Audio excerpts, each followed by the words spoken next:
जादू की क्योलिन। एक राजा था। उसको गाने बजाने का बड़ा शौक था। उसके दरबार में बड़े बड़े गवैये और उस्ताद रहते थे।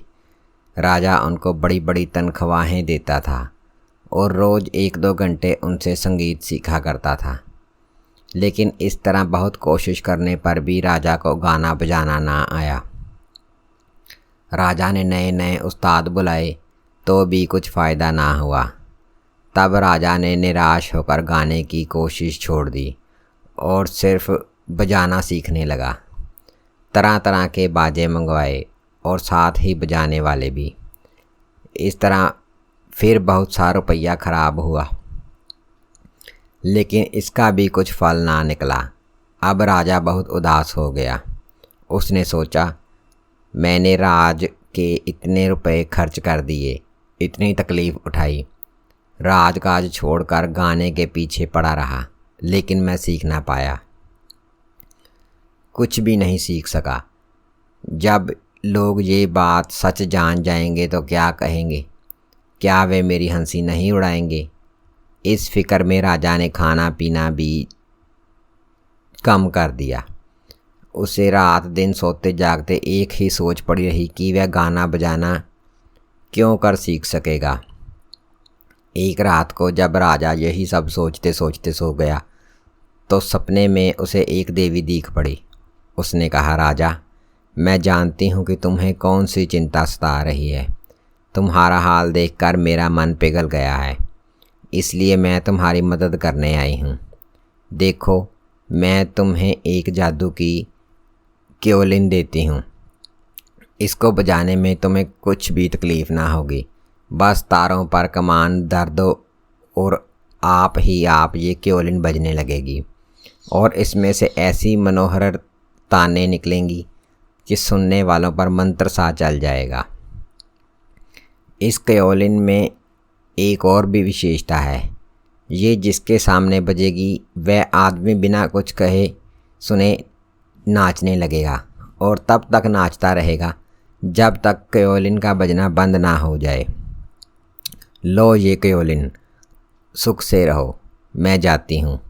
ये कहकर उस देवी ने वह क्योलिन राजा के सिरहाने रख दी और अदृश्य हो गई। राजा चौंक कर उठा तो देखता क्या है कि सिरहाने क्योलिन पड़ी हुई है। अचरज के साथ उसने उसे उठाया और बजाने लगा। उसमें से ऐसे मधुर गान निकलने लगे कि राजा को अपने कानों पर ही विश्वास ना हुआ। धीरे धीरे राजा को सपने की सारी बातें याद आ गई। देवी का आना, ढाढ़स बढ़ाना और आते वक्त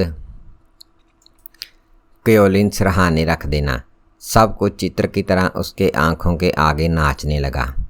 राजा को अपने सपने पर पूरा विश्वास हो गया। उसने पहरेदार को पुकारा।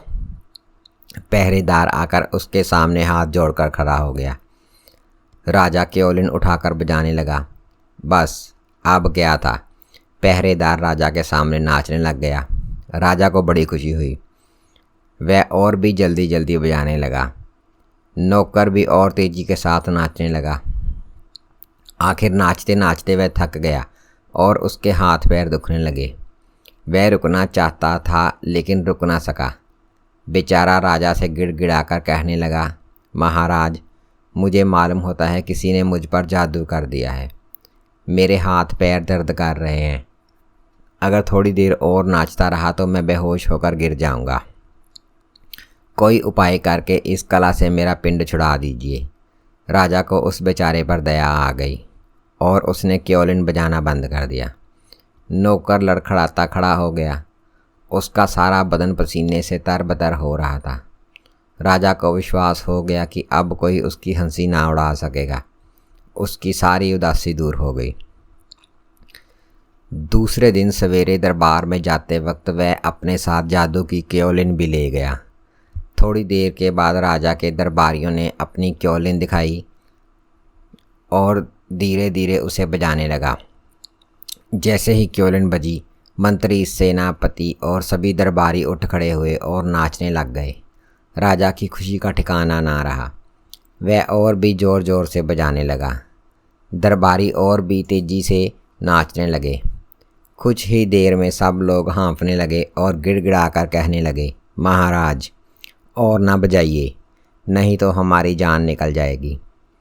तब कहीं जाकर राजा ने क्योलिन बजाना बंद किया और लोगों की जान में जान आई। अब राजा के लिए ये एक खेल बन गया था।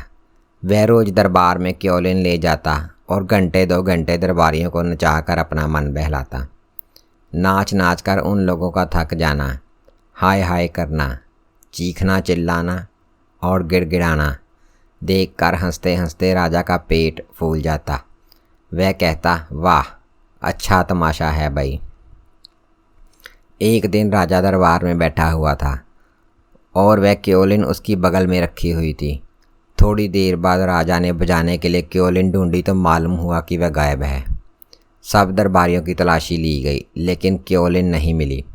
राजा आग बबूला हो गया और कहने लगा, अगर क्योलिन नहीं मिली तो सबको फांसी पर चढ़ा दूंगा। इतने में राजा की नज़र एक खंबे के ऊपर पड़ी। उसने देखा कि क्योलिन एक बंदर के हाथ में है और वह बंदर खंबे पर चढ़ा हुआ है। राजा बड़ा घबराया लेकिन क्या करता। इतने में बंदर व्योलिन बजाने लगा। बजाते ही राजा नाचने लगा। आश्चर्य तो ये था कि सभी दरबारी सुख से खड़े थे। बंदर अब तेजी से बजाने लगा। राजा दर्द के मारे चिल्लाता चिल्लाता नाच रहा था। आखिर वह थकावट के मारे बेहोश होकर गिर पड़ा। सभी दरबारी राजा के चारों ओर जमा हो गए और उसे होश में लाने की कोशिश करने लगे। थोड़ी देर बाद जब राजा की आंखें खुली तो उसने देखा कि बंदर के बदले उसके सामने वही सपने वाली देवी खड़ी है और उसके हाथ में वही क्योलिन है। राजा का मुंह सफ़ेद पड़ गया। मुंह बाए क्या देख रहे हो महाराज, मैं वही देवी हूँ। तुम्हें अच्छी सीख मिल गई ना, देवी ने कहा। मेरा क्या कसूर किया है, राजा ने पूछा। मैंने तुम पर तरस खाकर ये क्योलिन दी थी लेकिन तुमने उसका उपयोग बेचारे लोगों को सताने में किया। अब समझ गए ना इन बेचारों को कितनी तकलीफ़ उठानी पड़ी, देवी ने कहा। सचमुच मैंने बड़ा भारी कसूर किया है। इस बार मुझे माफ़ कर दो देवी, फिर ऐसा कभी नहीं कहूँगा। वह क्योलिन मुझे लौटा दो, राजा ने गिड़गिड़ा कर कहा। देवी को राजा पर दया आ गई। उसने क्योलिन उसको लौटा दी और अंतर्ध्यान हो गई। राजा ने फिर कभी क्योलिन का दुरुपयोग नहीं किया।